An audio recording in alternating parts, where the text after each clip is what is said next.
کہتے ہیں ملک جل رہا ہے، آپ لوگ سنی وہابی کی بات کرتے ہیں. کبھی آپ نے غور کیا آج اگر فلسطین جل رہا ہے تو کس کی وجہ سے؟ کبھی آپ نے تاریخ پڑھی کہ غزہ کے بچے اگر یتیم ہو رہے ہیں تو کس کی وجہ سے؟ آپ نے تاریخ پڑھی کہ فلسطین پر آج جو آگ کی بارش ہو رہی ہے اس میں کردار کس کا ہے؟ آپ تاریخ اٹھائیے، کتاب پڑھیے، نیٹ پر جا کر کے ساری تفصیلات معلوم کیجئے. آپ اٹھائیے تاریخ نجد و حجاز تو آپ کو پتہ چلے گا کہ آخر آج فلسطین اگر جل رہا ہے تو یہ کس کی نحوستوں کا نتیجہ ہے. تاریخ کی بات آ گئی ہے تو سن لیجئے، اور آپ دعا کریں تو سنی زبان سے دعا کریں، اس لیے کہ وہابی زبان صرف زبان بولتی ہے، ان کا دل سیاہ ہوتا ہے. فلسطین کے لیے وہ مردہ دل ہیں. پڑھیے تاریخ تو آپ کو معلوم ہوگا. اس لیے کہ بہت سارے لوگ آج یہ کہتے ہیں حالات ایسے نہیں، حالات ویسے نہیں ہیں. کیا مکہ مکرمہ میں جو ابتدائی دور کے حالات تھے آج اس سے خراب دور آ گیا ہے؟ اس سے برا دور آ گیا ہے؟ کیا اس سے زیادہ مشکل میں آپ پڑے ہیں؟ آپ قرآن پڑھیے تو آپ کو معلوم ہوگا مشکلات کا دور کیسا تھا، پریشانیوں اور آزمائشوں کا عہد کیسا تھا، کس ماحول میں صحابہ نے ایمان کی حفاظت کر کے ہم تک رسول پاک کی حدیثوں کو پہنچایا ہے. آپ پڑھیے تو آپ کو پتہ چلے گا کہ صحابہ نے کتنی مشکلات سہ کر کے رسول پاک کا دین ہم تک منتقل کیا ہے. ہم میں کون ہے کہ جو اسلام کے لیے کانا ہو گیا ہو؟ ہم میں کون ہے کہ جس کی آنکھ نکالی گئی ہو اسلام کے لیے؟ یہاں کون ایسا بیٹھا ہے کہ جس کا ہاتھ کاٹا گیا ہو اسلام کے لیے؟ آپ میں کون ہے جس کا پیر ایک کٹا ہوا ہو اسلام کے لیے؟ مگر صحابہ کرام کی سیرت پڑھیے، حسین و جمیل تھے جب تک کہ اسلام نہیں لائے تھے، مگر جب رسول پاک پر اپنے آپ کو فدا کیا، کلمہ طیبہ پڑھا، تو اپنے حسن کی حفاظت نہیں کی، رسول پاک کے دین کی حفاظت کی. اور اس حفاظت میں کسی کی آنکھ گئی، کسی کا کان گیا، کسی کی ناک گئی، کسی کا خوبصورت رخسار گیا، کسی کا ہونٹ گیا، کسی کا ہاتھ گیا، کسی کا پیر گیا. صحابہ کی زندگی پڑھیے تو آپ کو پتہ چلے گا. مگر اس کے باوجود وہ یہی کہتے تھے ہر جفا ہر ستم گوارا ہے، یا رسول اللہ آپ کہتے کہ یہ ہمارا ہے. آپ کہتے ہو حالات خراب ہو گئے. یہ حالات خراب کس نے کیا؟ کس نے آج یہ دن دیکھا ہے؟ جس وقت برطانیہ نے، بات دوسری طرف جا رہی ہے مگر سن لیجئے، جس وقت برطانیہ نے یہ پلان بنایا کہ فلسطین میں اسرائیلی حکومت کا قیام عمل میں آنا چاہیے، اس وقت اس نے ایک ڈیلیگیٹ تیار کیا، ایک وفد بنایا، اور وہ وفد پوری دنیا میں بھیجا گیا. تاریخ پڑھیے، سن 1948 میں ہندوستان کے اندر پنڈت جواہر لال نہرو وزیر اعظم کی کرسی پر براجمان تھے. وہ مسلمان تھے؟ مومن تھے؟ نہیں. کلمہ پڑھنے والے تھے؟ نہیں. شیعہ سنی رافضی تھے؟ نہیں. ایک غیر مسلم تھے، کلمہ نہیں پڑھتے تھے، ہندوستان کے وزیر اعظم تھے.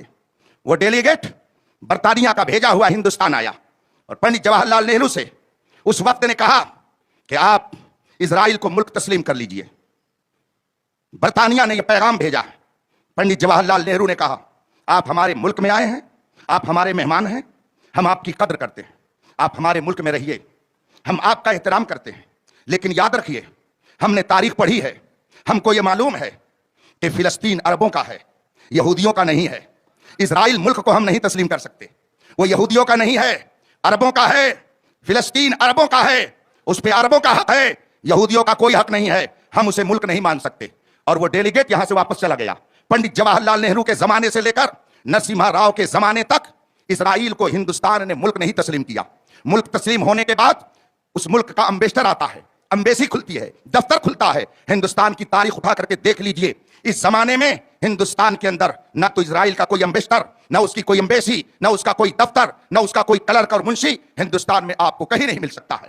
پنڈت جواہر لال نہرو نے اس ڈیلیگیٹ کو واپس کر دیا کہ جائیے، ہم اسرائیل کو ملک نہیں تسلیم کر سکتے، فلسطین عربوں کا ہے، آپ کا کوئی حق نہیں. لیکن تاریخ اٹھا کے دیکھیے، جب یہی ڈیلیگیٹ سعودیہ گیا، آل سعود کے پاس گیا، وہابیوں کے پاس گیا، تو آل سعود نے 3 سطر میں لکھ کر کے دیا کہ برطانیہ فلسطین چاہے یہودیوں کو دے دے یا دنیا کی کسی قوم کو دے دے، آل سعود صبح قیامت تک برطانیہ کی رائے کی مخالفت نہیں کر سکتا.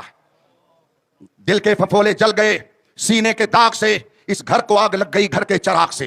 تمہیں کالی گھٹاؤں کا نہیں پہچاننا آیا، نشیمن سے دھواں اٹھتا ہے، تم کہتے ہو ساون ہے. آج جو فلسطین کی حالت ہے، بچوں کو جو یتیم کیا جا رہا ہے، بم برسا کر کے عورتوں کو جو بیوہ کیا جا رہا ہے، یہ شاہ فیصل، آل سعود اور آج تک کر ان عیاش حکمرانوں کی ناجائز حرکتوں کا نتیجہ ہے، جس کی وجہ سے اہل اسلام پوری دنیا میں اس وقت کرب و اضطراب کی زندگی گزارنے پر مجبور دکھائی دیتے.